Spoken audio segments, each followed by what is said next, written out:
तो 1 रुपए का नोट अगर किसी भाई के पास हो, नहीं होगा तो आप अपने 1 रुपए के नोट को देखना, गूगल पे भी कहीं पे भी सर्च करोगे 1 रुपए का नोट देखना, उस 1 रुपए के नोट पर बड़े बड़े अक्षरों में लिखा होता है भारत सरकार और नीचे लिखा होता है गवर्नमेंट ऑफ इंडिया, यानी कि वो भारत सरकार का करेंसी नोट है।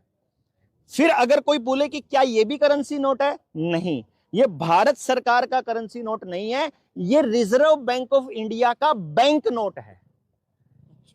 इसके ऊपर लिखा हुआ है भारतीय रिजर्व बैंक और नीचे लिखा हुआ है guaranteed by the central government, not central government, the central government. और हमारे संविधान में भारत सरकार के लिए 3 नाम है, union of India, government of India और रिपब्लिक ऑफ इंडिया। अगर आप कोई कोर्ट में केस लड़ते हैं तो यूनियन ऑफ इंडिया के खिलाफ लड़ते हो, आपका पासपोर्ट अगर है कहीं बाहर जाते हो तो वो यूनियन ऑफ इंडिया के आप नागरिक होते हो, और अदरवाइज गवर्नमेंट ऑफ इंडिया कागजों में आता है। इसके अलावा कोई नाम ऑफिशियली भारत सरकार का नहीं है। तो जब आप 1 रुपए के नोट पर भारत सरकार लिखते हैं तो यहां गारंटीड बाय भारत सरकार क्यों नहीं है? तो जब हमने इसके डॉक्यूमेंट निकाले तो आरबीआई एक्ट के अंदर ही इसका सोल्यूशन मिला कि ये actually the central government is the British government, तो ये जो गारंटी है this is by the British government. तो हम फिर आरबीआई के और अंदर चले गए, आरबीआई के आर्काइव में पहुंच गए, वहां से दस्तावेज निकाले तो हमको मालूम पड़ा कि RBI is a private body, और उसके शेयर होल्डर्स की लिस्ट ले आए हम लोग, इतनी बड़ी लिस्ट, मतलब आप पता चलता है कि, और भारत सरकार का उसका डिसीजन मेकिंग में कुछ भी नहीं है। भारत सरकार जो भी डिसीजन लेगी उसके सेंट्रल बोर्ड से पूछ करके लेगी, और सेंट्रल बोर्ड में बैठा हुआ है रतन टाटा, नारायण मूर्ति, नंदन नीलकणी जैसे लोग, मतलब वो डिसाइड करेंगे। गवर्नर तो यही लगाते हैं, गवर्नमेंट ऑफ इंडिया वो लगाता है, वो अलग बात है। रुको एक मिनट, अभी अभी अभी पहले पूरा सुनिए, अभी इसको नोटबंदी पे भी आऊंगा मैं, आपके वाले पॉइंट पे भी। तो ये गवर्नर की अपॉइंटमेंट भारत सरकार इसलिए करती है ताकि आपको लगे कि ये भारत सरकार की बॉडी है, ताकि आपको लगता रहे कि ये भारत सरकार कर रही है, ताकि आपको लगे। अब मोदी से भी इसलिए कहलवाया गया नोटबंदी के टाइम पर ताकि आपको लगे कि ये देश का काम हो रहा है, जबकि ये इंग्लैंड कर रहा था, जो भी कर रहा था ये आरबीआई कर रही थी, भारत सरकार नहीं कर रही थी। अब क्या हुआ कि आपका पैसे की वैल्यू को डिवैल्यूएट नहीं किया जा सकता, यह है पहला कानून। दूसरा एक कानून, एक सेक्शन है आरबीआई एक्ट 1934 में, सेक्शन 26 ये कहता है कि जब भी कोई व्यक्ति अपना बैंक नोट लेकर के जाएगा तो आरबीआई उसके बराबर का रुपया देने के लिए बाध्य है। इस पे लिखा है ना, मैं 10 रुपए अदा करने का वचन देता हूं। तो हमारे दिमाग में एक बात आई, क्या ये 10 रुपया लेकर के जाएं तो क्या ये हमें मिलेगा? तो हमको बैंक वालों ने बताया कि नहीं मिलेगा। उन्होंने बोला क्यों नहीं मिलेगा? वो बोले क्योंकि ये नोट असली नहीं है। तो मैंने कहा असली नहीं है? ये हमें ऑफ द रिकॉर्ड किसी आरबीआई के बंदे ने बताया। ये नकली कैसे हैं? उन्होंने बोला ये नकली ऐसे हैं, आपको इसके लिए समझना पड़ेगा। ये नोट आपने देखा होगा 5 रुपए का, इस तरह का नोट हमने अपने बचपन में, मैंने भी देखा है। ये 1965 से पहले का नोट है। इस नोट के ऊपर आपको क्या नजर आएगा? इस नोट पे आपको लिखा नजर आएगा, आई प्रॉमिस टू पे the bearer on demand. On demand अपने आज वाले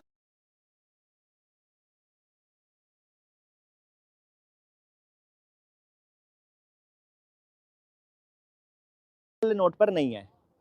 जब भी मैं चाहूं मांगे जाने पर the sum of 5 rupees at any office of issue, जिस भी बैंक में जाकर के मैं इसे दूंगा, बैंक से ही मुझे पैसा मिल जाएगा। तो अभी आरबीआई कहता है ये हमने इसका एफिडेविट बदल दिया। दूसरा सवाल ये है कि क्या कोई व्यक्ति किसी का एफिडेविट बदल सकता है? अपना भी नहीं बदल सकता भाई साहब, किसी और का तो कैसे बदल देगा? तो आरबीआई के गवर्नर के एफिडेविट को जिसने बदला वो भी जेल जाएगा। दूसरा नंबर पे ये बिंदु है, इसके एफिडेविट को नहीं बदला जा सकता। तीसरा बिंदु, हमारी टीम जो है वो सुप्रीम कोर्ट में, जब हमने मतलब पीआईएल भी लगाई थी एक बार, एसएलपी लगाई थी, तो वहां पर क्या होता है उसके अंदर, छोड़ उसके अंदर क्या होता है कि हमने वहां जज के सामने 4 रुपए रख दिए। 1 रुपया ये रख दिया जो 1862 का रुपया है, 1 रुपी इंडिया, ये रानी का रुपया है। 1 रुपया हमने ये रख दिया जो 1941 का, 44 का वाला रखा था हमने वहां, और 1 रुपया रखा हमने जो लोहे वाला था, और 1 रुपया रखा हमने जो कागज वाला था। 4 रुपए रख दिए। हमने कहा जज साहब सिर्फ हमको ये बता दीजिए इन चारों में से असली इंडियन रुपी कौन सा है, और क्या इनमें से कोई रुपया चलन से बाहर हो गया है? पता चलता है कि आज भी बैंकों में ये 1861 वाला रुपया भी चल रहा है, आज भी ये 1941 वाला भी रुपया चलता है, और इसको बैंक 1 रुपए में ही लेता है। अब इसमें तो जो 1861 वाला है इसमें 90% चांदी है, और दूसरे वाले में 50% चांदी है, और तीसरे वाले में लोहा है, उसमें चांदी है ही नहीं, और तीसरा वाला कागज का टुकड़ा है। तो इसका मतलब यह हुआ, बैंक जब चारों की वैल्यू 1 रुपया मानता है तो इसका मतलब बाहर भी उसकी वैल्यू बराबर होनी चाहिए। तो हमारे दिमाग में सवाल आया कि इसका मतलब इनमें असली रुपया कौन सा, पहले पता करो। तो अंदर गए तो जज ने यह कहा, आप जो कह रहे हो वो 100% सही है, but your SLP is dismissed. हमारी SLP डिसमिस कर दी गई। उस दिन हमको यह समझ में आ गया अपनी टीम को कि इसका मतलब कोर्ट को रुपए का मसला लेने का हक ही नहीं है, क्योंकि जिस दिन कोर्ट में यह मसला चला गया, कोर्ट को कानून के हिसाब से चलना पड़ेगा, और कानून में रुपया इज नॉट दिस मेटल, रुपया इज स्टैंडर्ड। जैसे किलोग्राम लोहे का बट्टा हो, चांदी का बट्टा हो, सोने का बट्टा हो, किलो मतलब किलो, 1000 ग्राम सोने का बट्टा होगा वो भी 1000 ग्राम ही तोलेगा, और लकड़ी का भी, चाहे दाने हो, 1 किलो 1000 ग्राम ही 1 किलो बनेगा, ना 999 ग्राम बनेगा, ना 1001 बनेगा, सिर्फ 1000 ग्राम ही 1 किलो बनेगा। इसका मतलब जो किलो है वो धातु का, किलो से मतलब धातु नहीं है कि किस धातु का है, किलो का मतलब उसका स्टैंडर्ड है, और उसका स्टैंडर्ड 1000 ग्राम है। इसी तरह से रुपया उस किस धातु का बना है इस पर निर्भर नहीं करता, वो चांदी का भी उसकी वैल्यू और कागज के रुपये की वैल्यू एक ही मानता है। अगर बैंक, आप भी बैंक में जाओगे तो आज 1 रुपए में लेता है वो, तो इसका मतलब आप चांदी का लेकर जाओ या कागज का, 1 रुपया माना जाएगा। इसका मतलब वो उस धातु पर निर्भर नहीं करता बल्कि उसके स्टैंडर्ड पर निर्भर करता है। और रुपए का स्टैंडर्ड जब हमने निकाला तो 1882 के पेपर करेंसी एक्ट में मिला कि 15 रुपया बराबर 1 मोहर, यानी 1 तोला सोना, यानी 1 रुपया बराबर 770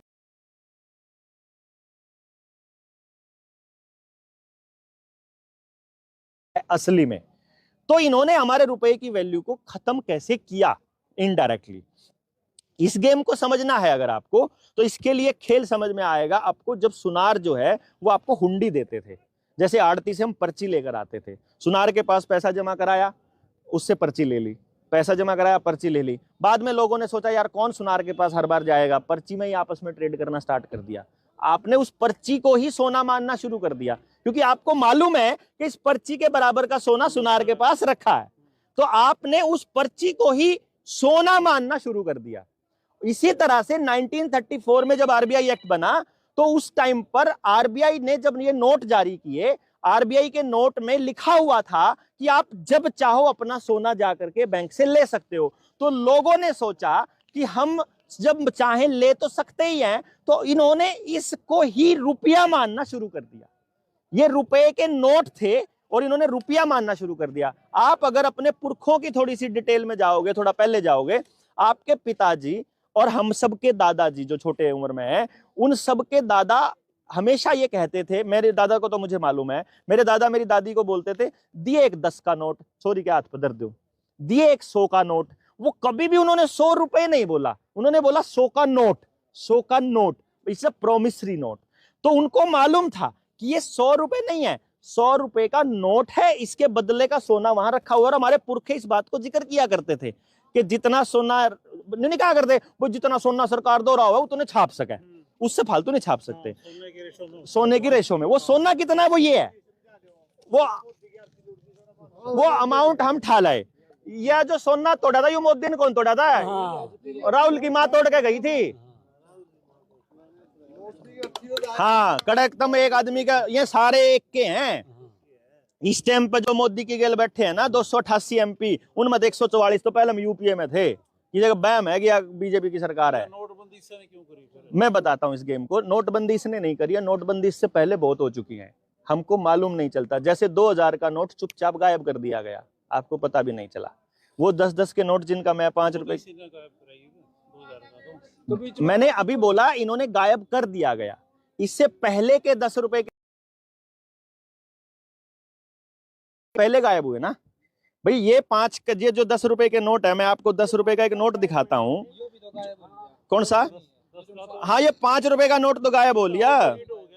आउटडेटेड कभी नहीं होता जी। रुपए का स्टैंडर्ड जो रहेगा तब तक वो आउटडेटेड नहीं। बिल्कुल आउटडेटेड कर दिया सर। अभी इससे पहले की कहानी बताता हूं, मोदी पे भी बताते हैं। ये देखो, ये 10 रुपए का नोट, ये तो 10 का नोट आपने देखा ही है ना, ये तो चलते हैं आज ही बैंक में। चलता है ना। ये नोट गायब हो चुका है। वो गायब हो चुका होगा। कैसे हुआ? डिजाइन चेंज कर जब दिया मैंने होगा। कहा रुपया तो चांदी का भी चलता है, हाँ। रुपया ये भी चलता है, ये गायब कैसे हुआ? गायब होने के पीछे का खेल आपको समझना पड़ेगा। ये खेल है जो मैंने आपको बोला कि जो ये नोट है यही रुपए है। अब इस नोट को ही हम रुपया मानना शुरू करते हैं। तो इन्होंने सबसे पहली लूट चालू आपके दे दिए बड़े बड़े उद्योगपतियों को। उन उद्योगपतियों ने गाड़ियों में बोरे में रुपये भर के, आपको याद होगा 2004 में 2003 में, तो किसानों के पास आया करते गामा में दिल्ली के सेठ, वनु क्या करते जमीन का रेट बोल के, रेट चाहिए तने 2 लाख का किला 3 में ले, 4 में ले, 5 में ले, जो मर्जी ले। रातों रात मतलब 92 पे करोड़पति हुए लोग उन दिनों में, क्योंकि लोगों ने उन कागज के टुकड़ों को रुपया मानना स्टार्ट कर दिया। पीछे उसके गोल्ड रखा नहीं है, वो फर्जी रुपए थे।